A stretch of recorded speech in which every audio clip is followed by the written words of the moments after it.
Okay guys, today we're doing a little bit of electronics tech.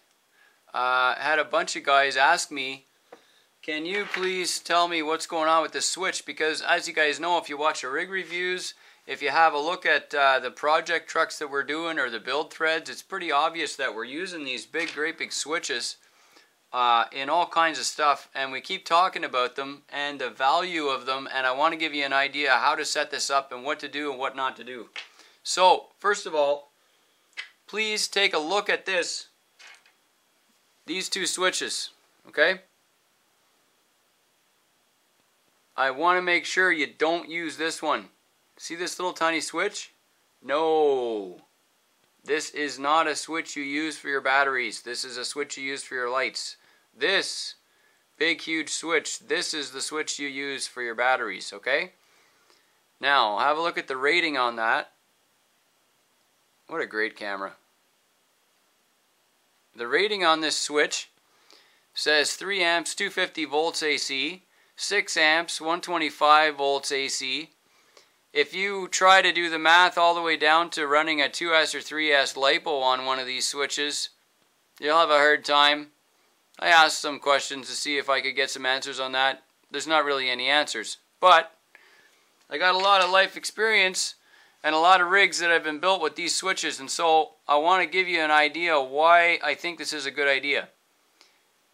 We ran a watt meter on 2 different trucks. One of them was brushed with a 2-speed, which had gobs of torque and all kinds of high end.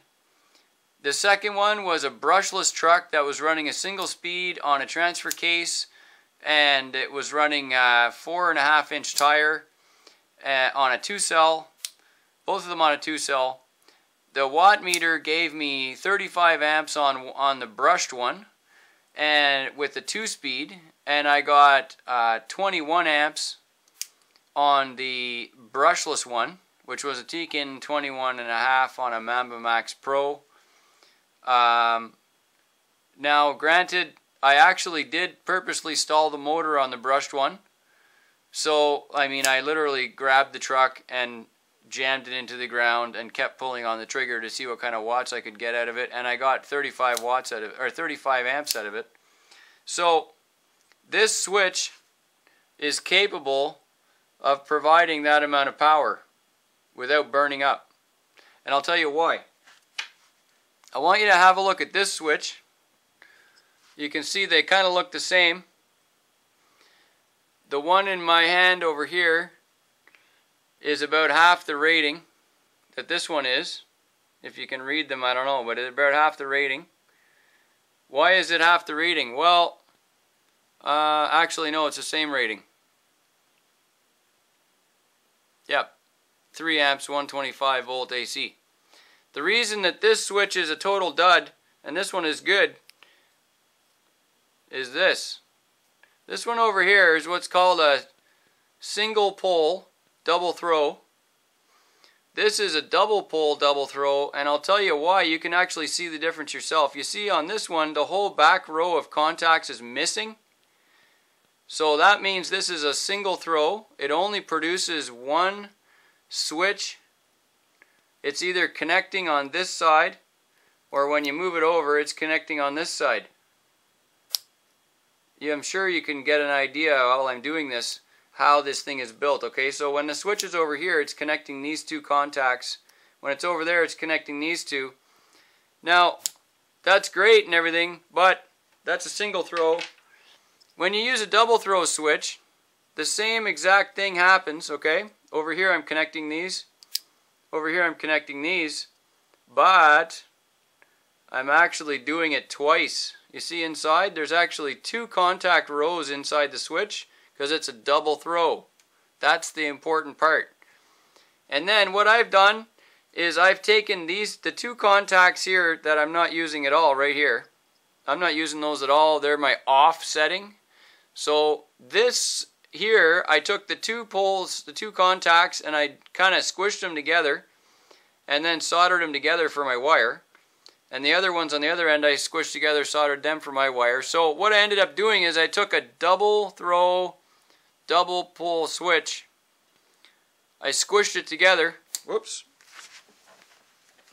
into a single pole double throw switch, but in the end I actually effectively doubled the contact on it. So it's like two switches in one, because there's actually 2 rows of contacts in there. So this is what gives me the kind of amperage that I need to run a scale truck. Let's remember, guys, that they're scale trucks, okay? I mean, don't use one of these things on a 4-cell, Rock 412. No, don't do that. Don't do that. This is a great idea for switching the main battery contact on a scale truck, especially if you have a situation like my Raven, my Bumblebee Raven, because the battery is underneath the dash in the front of the truck. It's very hard to get out. I need one of these switches in there so I can flick that thing off and on demand. If you happen to get it in a situation where, you've got a dead servo in it and it won't shut off, or something's gone wrong with it and you have to kill the power fast, I can't get at the battery in that thing very easily. But with the master switch wired right into the battery wiring, going to the ESC, I can cut off the power completely with one click, and the switch has enough power capacity to handle running the whole truck with no issues at all. And the proof is, if you need proof like you haven't already seen it on this channel, that Jeep Raven has been running 3-cell 35-turn brushless. It does wheelies with the gearing that's in it. Right now there's a custom built motor in it that actually will pull wheelies from a standing stop, and it crawls perfect. It draws lots of amps. The truck has been run through so many competitions.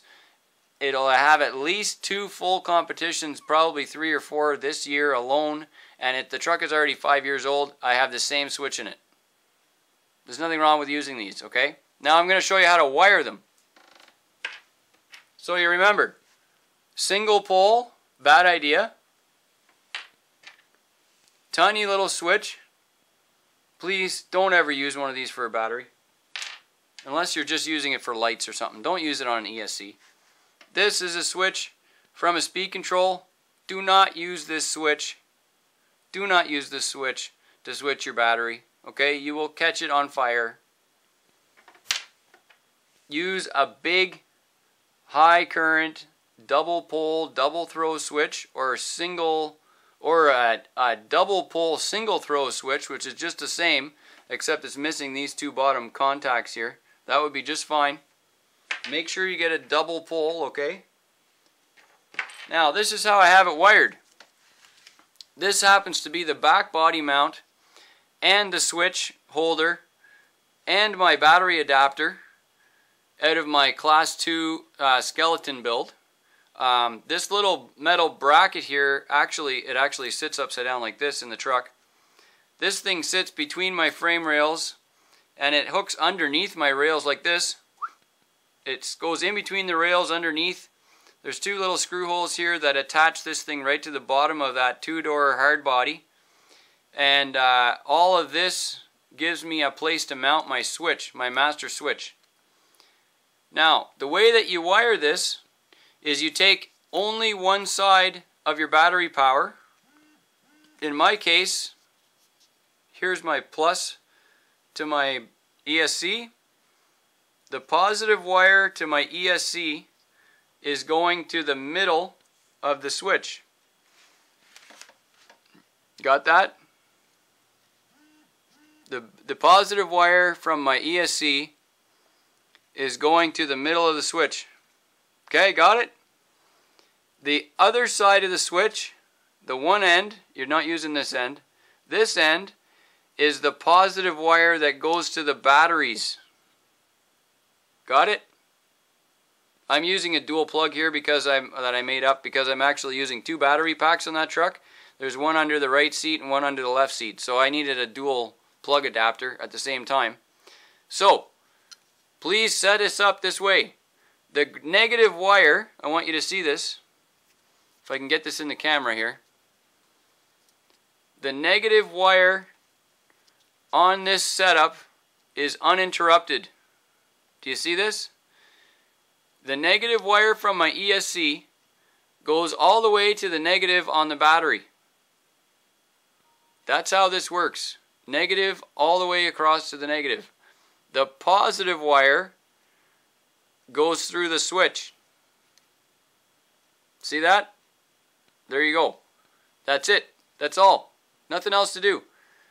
Plug this into your speed control as if it was a battery. Plug your battery into this as if it was a speed control. And then all you got to do is click your switch. Oh, we're off. Oh, we're on. Off and on. I can't tell you how handy this is. When you actually need it is going to be once in your lifetime when you've got your winch controller jammed open and the truck is pulling line in, or you're trying to bind the truck and something's not working right, and while you're trying to bind the truck, the winch is winding in, or the servo's slamming on the side of the travel, or something's going on because you're trying to bind the truck and it's not working right. And when you need it, this thing will save your bacon.